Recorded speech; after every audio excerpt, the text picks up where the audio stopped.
So today I'm going to show you how to set up the console and prepare it for rehearsal. This is done every single week.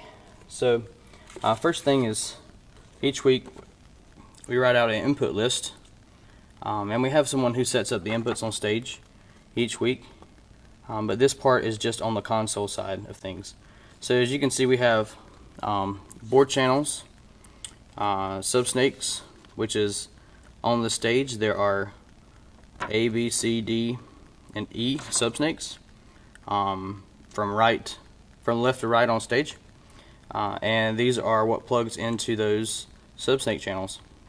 So I'm going to start.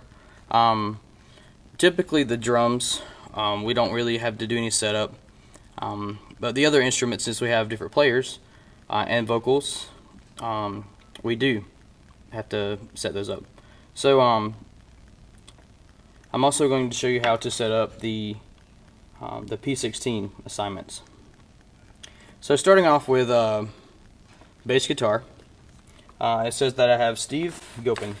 So I'm going over here, and right here's my bass channel on layer 1. I'm going to select my bass channel. Then I'm going to go over here to my library, and going to scroll down with the second encoder to Steve Bass. Make sure that's selected. I'm going to hit load preset. Load preset to current channel. I'm going to hit yes, right arrow. What that does is it loads his bass preset to that channel. So I'm just going to do the same thing with the guitars. So I'm just going to walk down my input list. So now we have Mike, and it looks like he was on that channel last week, so I'm not going to touch that since we had that last week. We have Dylan Hodges on electric guitar 2. So I'm going to select this channel, find Dylan electric, load preset. Now that's ready to go. As you can see, that's unmuted. That just means that when the preset was saved, it wasn't muted when it was saved. I'm just going to mute that for now. Next we have John McCord on acoustic and keys. So last week I had Dylan on acoustic and Eddie on keys. So I'm going to select my acoustic channel, and I'm going to find John acoustic. And you have to scroll through this whole list because they're kind of spread out. Right here, John acoustic, load preset. Yes. I'm going to do the same thing with the keys channel. And for the click channel, the computer channels, they don't really change. So click, pad, strings, and drum track, we'll just leave those the same. So next I'm going to move to my next fader layer. So channel 17, I have his cello. Looks like that was already marked because she played last week, so I'm not going to do anything there. Next channel, we have keys 2, so I'm just going to select that. Go find Dawn keys. So it looks like that we don't have a preset for her keys, so I'm just going to go pull up Eddie keys since they use the same keyboard, and I'm just going to load that preset. Since Dawn's on this now, I'm going to make sure this channel is selected, and I'm going to go to setup, scroll over to scribble strip, and I'm going to edit the name so that I know that she's on there. So right here's the name. I'm just going to click edit and scroll over with my backspace cursor. I'm just going to input Dawn, lowercase.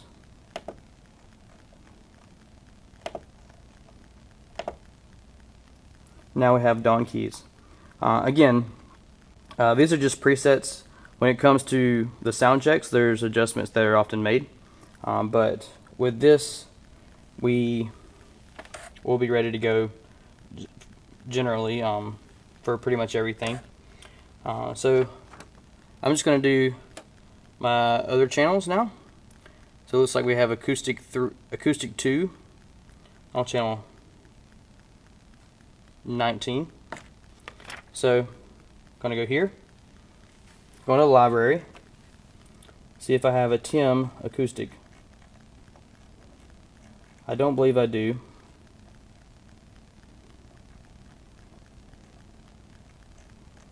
So what I'm going to do there is I'm just going to find another acoustic preset and just load that. Setup. I'm going to edit the name acoustic.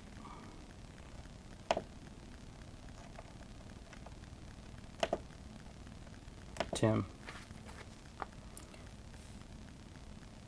Now for the next few channels, we have choir 1. So we have 2 choir mics following that. So I'm going to load my choir mic presets, library, choir 1, choir 2. So it says choir 1 here. I'm just going to edit that real quick. Setup, scribble strip.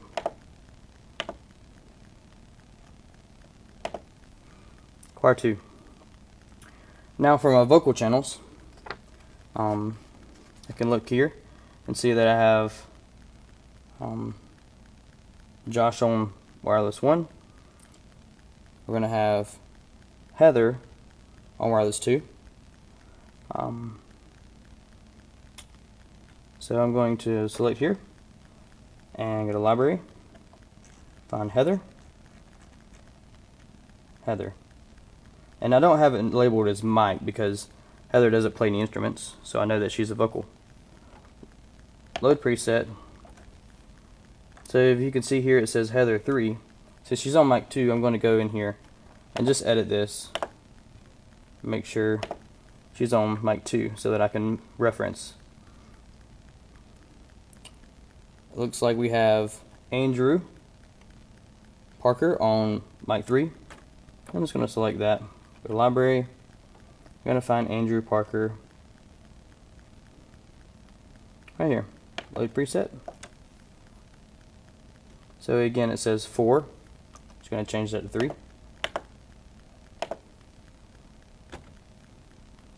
Vocal mic 4. I'm going to use that as a backup mic. So what I'm going to do is, since it is a backup, I'm just going to load an announcement mic preset. Announcement 1. Now we have another announcement mic preset,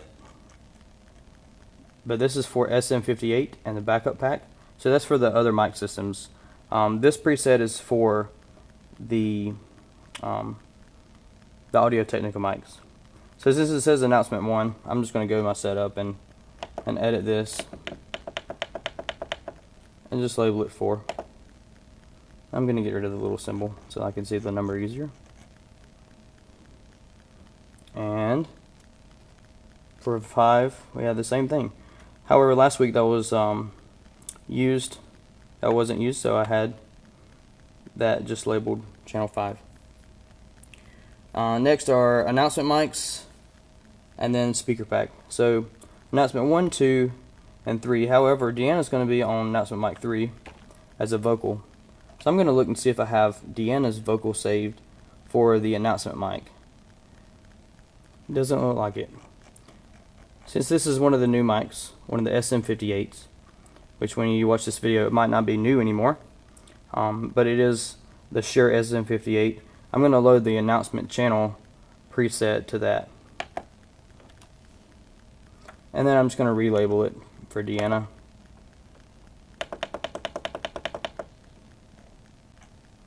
And we're ready to go. The last one is the speaker pack. Doesn't really change much, although this weekend we have a different speaker than Ray, so I'll just adjust that when we get to it.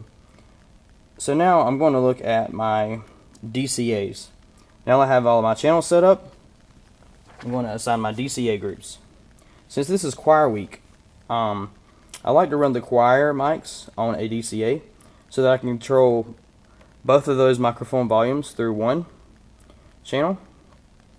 So you can see right here I have drums, and if you just press down and hold it, it'll show you what's there. So nothing on this channel layer over here. And I can see that I've got my drum track, and then all my drums except for my kick on my drum DCA. I'm just going to remove my track because I don't want that there.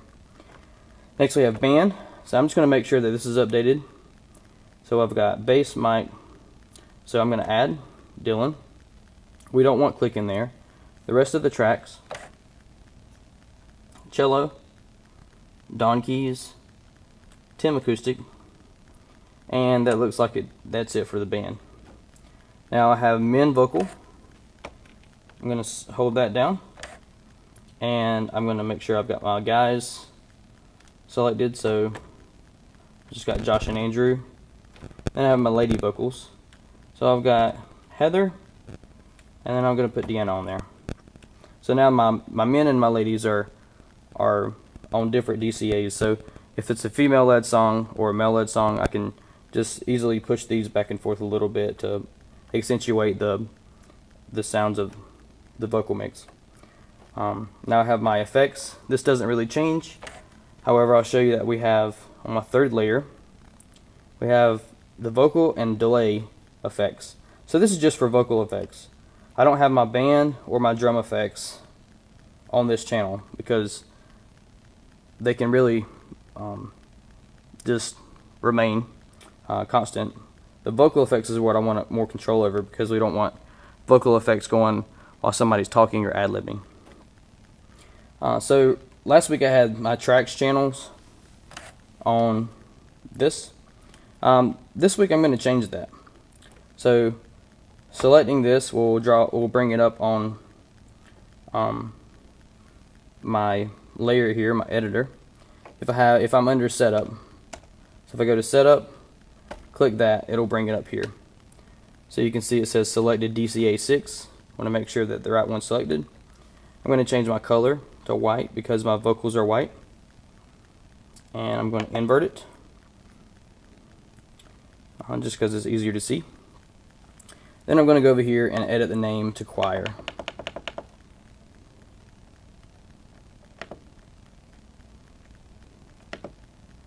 And really the DCAs are set up based on the person controlling it. So it really depends on their preference.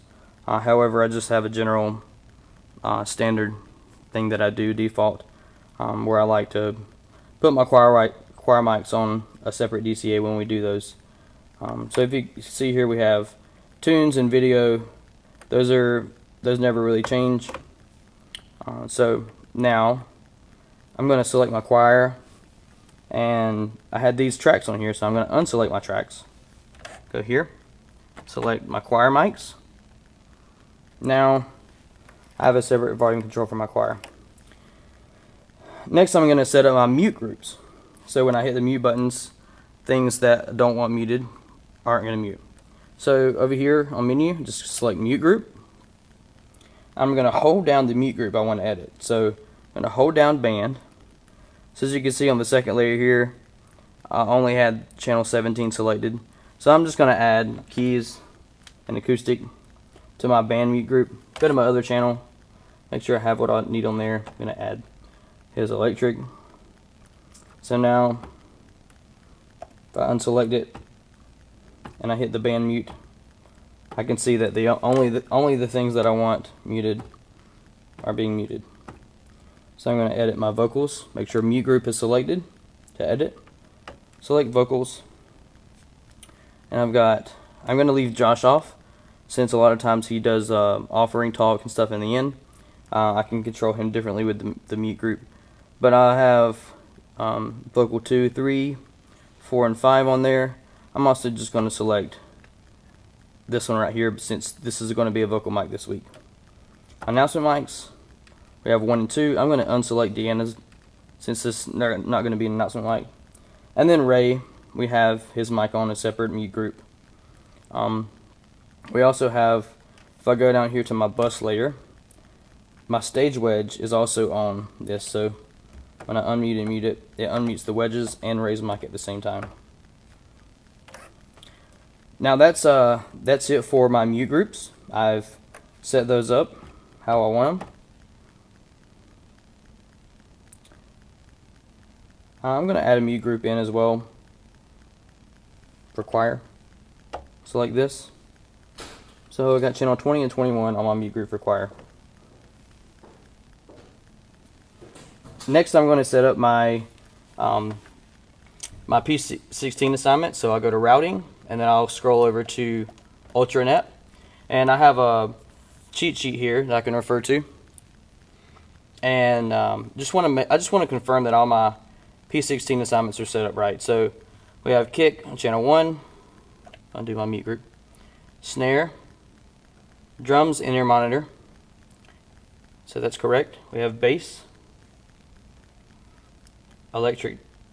So for 5, electric 1, I want to assign Mike to that since he's my first electric. So I'm going to make sure this 5 is selected. Go to direct out, and then go to direct out channel 9. Now I can see that Mike is selected for channel 5 on the P16. For channel 6, I'm going to do channel 10 for Dylan. Channel 7, we have acoustic 1. So looks like we have direct out channel 11 here, so that's correct. Keys 1 is this keys. That one's correct. Pad track for pad, that's correct. Acoustic 2, since we do have an acoustic 2 this week, I'm going to go to my second layer to channel 19 and assign direct out channel 19 to acoustic 2. Keys 2, we have channel 18. It's currently set to off. I'm going to go to direct out, assign channel 18. So now we have Dawn keys. Channel 12, we have cello. That's correct. 13, background vocals. 14, we have Josh's mic. 15, talkback, and 16, click. So now I can just confirm that all of my channels are assigned correctly for the band to hear what they need to in their P16s. The last thing I'm going to do before preparing and setting up for rehearsal is I'm going to go just flatten out the in-ear monitor mixes. So to do that, you have to select and hit Send Zone Fader to edit that. So IEM1, I'm just going to flatten out the vocals here and the band, pretty much make them all of a similar level so that we have a good place to start with.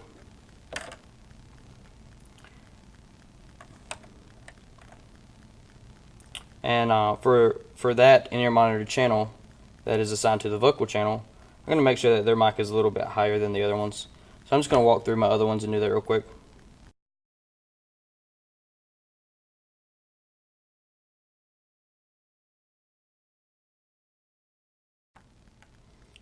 Now that I've set up my in-ear monitors, we are ready to go for rehearsal as a general setup. And that's how you set up the soundboard for rehearsal.